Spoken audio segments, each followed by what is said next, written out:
Hi friends, +1 improvement exam result വന്നപ്പോൾ നിങ്ങൾക്കറിയാം mark കൂടിയവരുണ്ട്, ഒരു വേരിയേഷനും ഇല്ലാത്തവരുണ്ട്. അപ്പോൾ ഇപ്പോഴേ റീവാലുവേഷൻ്റെ ലാസ്റ്റ് ഡേറ്റ് അറിയിച്ചിരിക്കുകയാണ്. അതായത് ഈ മാസം മെയ് മാസം 12-നുള്ളിൽ സ്കൂളിൽ എത്തിച്ചിരിക്കണമെന്നാണ്. സ്കൂളിൽ നിന്ന് തന്നെ അത് സബ്മിറ്റ് ചെയ്യുന്നതായിരിക്കും. പെട്ടെന്ന് തന്നെ റിസൾട്ട്, നമ്മുടെ മൊത്തം റിസൾട്ടിൻ്റെ കൂടെ ഈ ഒരു 12-നകം സ്കൂളിൽ സമർപ്പിക്കണം എന്ന് പറയുമ്പോഴേ നമ്മൾ മനസ്സിലാക്കേണ്ട ഒരു കാര്യം, ഈ +1 ഇംപ്രൂവ്മെൻറ്റ് എക്സാമിൻ്റെ റിസൾട്ടും കൂടി നമ്മുടെ +2 റിസൾട്ടിൽ പരിഗണിക്കേണ്ടതാണ്. അങ്ങനെയാണെങ്കിൽ ഈ സ്കൂളിൽ സമർപ്പിച്ചതിന് ശേഷം ഒരു 13 സമയത്തിനുള്ളിൽ സ്കൂളിത് സബ്മിറ്റ് ചെയ്യും.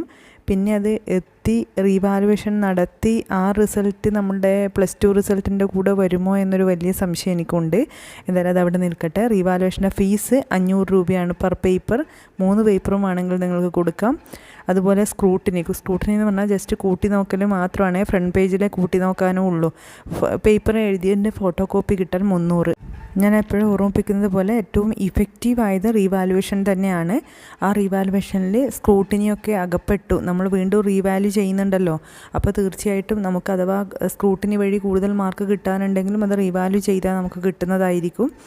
അപ്പോൾ കൊടുത്തിട്ട് കാര്യമുണ്ടോ എന്ന് ചോദിച്ചാൽ, നിങ്ങൾക്ക് ഇപ്പോൾ കിട്ടിയിരിക്കുന്ന മാർക്കിനേക്കാൾ കൂടുതൽ കിട്ടുമെന്നും അതിന് മാത്രം ഞാൻ എഴുതിയിട്ടുണ്ടോ എന്നും അത്രയ്ക്ക് നല്ല ഉത്തമമായ ബോധ്യം നിങ്ങൾക്കുണ്ടെങ്കിൽ തീർച്ചയായും കൊടുക്കുക. റീവാല്യൂ ചെയ്തിട്ട് റീവാലുവേഷൻ ഡബിൾ വാല്യുവേഷനാണ് വരിക. 2 തവണ വാല്യൂ ചെയ്യും. ആ കിട്ടിയത് 2 ടീച്ചേഴ്സും വാല്യൂ ചെയ്തതിൻ്റെ ആവറേജ് മാർക്കാണ് നമുക്ക് റിസൾട്ടായിട്ട് വരിക. അപ്പോൾ അതിൽ ഇപ്പോൾ വന്ന റിസൾട്ടിനേക്കാൾ 1 മാർക്കെങ്കിലും അധികം റീവാലുവേഷനിലൂടെ കിട്ടിയ മാർക്ക് വന്നിട്ടുണ്ടെങ്കിൽ അത് നമുക്ക് ലഭ്യമാകും, ഒന്നും നഷ്ടപ്പെടില്ല.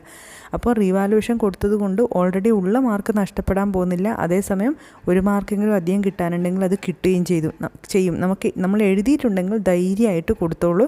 റീവാലുവേഷനാണ് ഏറ്റവും ഇഫക്റ്റീവ്.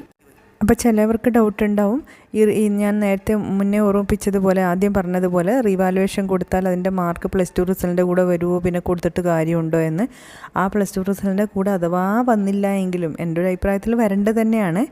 അഥവാ വന്നില്ല എങ്കിലും, അതിന് മുന്നേ +2 റിസൾട്ടിന് മുന്നേ വന്നില്ല എങ്കിലും പിന്നീടാണ് വരുന്നതെങ്കിലും നിങ്ങൾക്കതിൻ്റെ ബെനിഫിറ്റ് കിട്ടും. ആ റിസൾട്ട് വന്നു കഴിഞ്ഞാൽ നിങ്ങൾക്ക് യൂണിവേഴ്സിറ്റിയിൽ എവിടെയാണോ നിങ്ങൾ മാർക്ക് ആഡ് ചെയ്യുന്നത് അതിൻ്റെ കൂടെ നിങ്ങളെ പരിഗണിക്കപ്പെടും. അതുപോലെ ഇനി നമുക്ക് +2 റിസൾട്ട് വന്നാലും റീവാലുവേഷൻ കൊടുക്കാനുണ്ടല്ലോ. അങ്ങനെ റീവാലുവേഷൻ കൊടുത്തതും ഫെയിലായിട്ട് ഇമ്പ്രൂവ് ചെയ്തതും അല്ലെ ബെറ്റർമെൻറ്റ് പേപ്പർ ചെയ്ത കുട്ടിക്കും ഒക്കെ പിന്നീട് യൂണിവേഴ്സിറ്റിയിലേക്കോ നമ്മൾ അപ്ലൈ ചെയ്യുമ്പം ഈ വന്ന റിസൾട്ടിൻ്റെ മാർക്ക് ആഡ് ചെയ്യാനുള്ള പ്രൊവിഷൻ യൂണിവേഴ്സിറ്റി തരാറുണ്ട്. അപ്പം നമ്മൾ റീവാലുവേഷൻ ആവട്ടെ, ഇമ്പ്രൂവ്മെൻ്റ് ആവട്ടെ, ആവട്ടെ, എങ്ങനെ എഴുതിയിട്ട് മാർക്ക് കൂടിയിട്ടുണ്ടെങ്കിൽ അതൊരിക്കലും നമുക്കൊരു നഷ്ടമായിട്ട് വരില്ല. എവിടെയായാലും നമ്മൾ പരിഗണിക്കപ്പെടും, അതിൻ്റെ ബെനിഫിറ്റ് നമുക്ക് കിട്ടുകയും ചെയ്യും. അപ്പം നിങ്ങൾക്ക് ഈ ഞാൻ എഴുതിയത് പോരാ, എനിക്ക് ഇനിയും കിട്ടാൻ അർഹതയുണ്ട് എന്നുള്ള കോൺഫിഡൻസ് ഉണ്ടെങ്കിൽ ധൈര്യമായിട്ട് കൊടുത്തോളൂ, മടിക്കണ്ട. ആ 1 മാർക്കെങ്കിലും അധികം കിട്ടിയാൽ അത് ഒരിക്കലും 500 രൂപയ്ക്കൊന്നും വിലമതിക്കാൻ നമുക്ക് പറ്റൂല. അതിനേക്കാൾ വളരെ കൂടുതൽ. ആ 1 മാർക്കിൻ്റെ ബേസിൽ നമുക്ക് ചിലപ്പോൾ ചില സ്ഥാപനങ്ങളിൽ അഡ്മിഷൻ നഷ്ടപ്പെട്ടതൊക്കെ ആയിരിക്കും തിരിച്ച് കിട്ടുക. അപ്പോഴും ധൈര്യമായിട്ട് ഉറപ്പുണ്ടെങ്കിൽ കൊടുത്തോളൂ.